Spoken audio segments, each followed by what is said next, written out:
department sa paaralang Holy Cross College of Digos.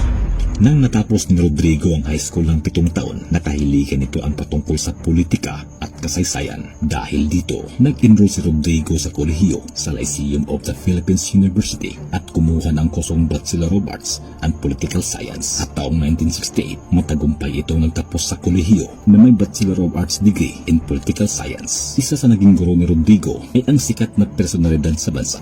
Ito ay walang iba kundi si Juma Sison, ang tagapagtatag ng Communist Party of the Philippines. Ngunit, biglang magbabago ang buhay ng pamilya Duterte nang namatay ang kanilang amang si Vicente noong February 21, 1968 dahil sa atake sa puso. 23 anyos noon si Rodrigo nang namatay ang kanyang ama at paunti-unti ay naging seryoso sa buhay ang nuipilyong batang Rodrigo.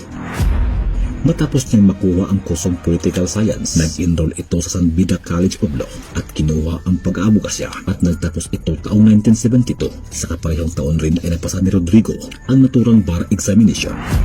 Nang maging ganap na abogado na si Rodrigo, nagtrabaho ito bilang profesor sa National Police Academy at dinaglaoy naging taga-usig o prosecutor sa Davao. Sangay nito ang pag-iimbestiga, pagsampa ng kaso at pagre-representa ng mga ebidensya sa korte laban sa mga akusado sa pamamagitan ng patas at walang pinapaboran.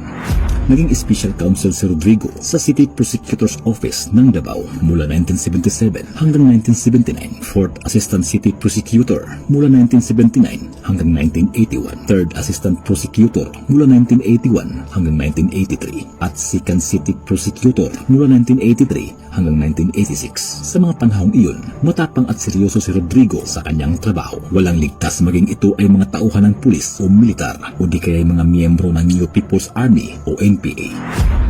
Taong 1986, nangyari ang kauna-unahang People's Power Revolution sa Pilipinas. Layunin nitong patalsikin ang rehimeng Marcos na 2 dekada nang naghari sa pamamagitan ng pagdeklara ng martial law. Ngunit, nang matapos ang People's Power Revolution, muling nanumbalik ang demokrasya sa bansa, kung saan idineklarang bagong Pangulo si Corazon Aquino. Kasabay nito'y itinilaga ni Pangulong Corazon si Rodrigo bilang Vice Mayor ng Davao City.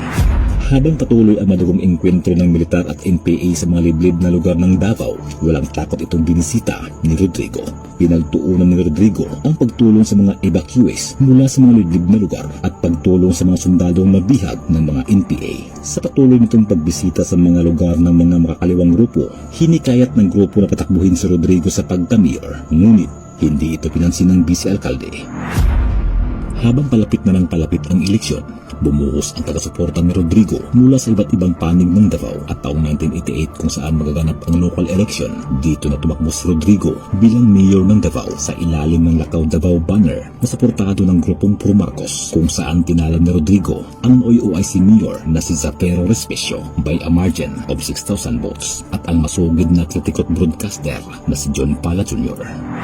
Sa pag-upo ni Rodrigo bilang bagong mayor ng Davao, hindi mapagkaila na talamak ang presensya ng mga kriminal at mga makakaliwang grupo. Ngunit, unti-unting binuhay ni Rodrigo ang syudad sa pamamagitan ng kamayang bakal na pamumuno, kung saan nanumbalik ang seguridad ng mga Davaoenyo.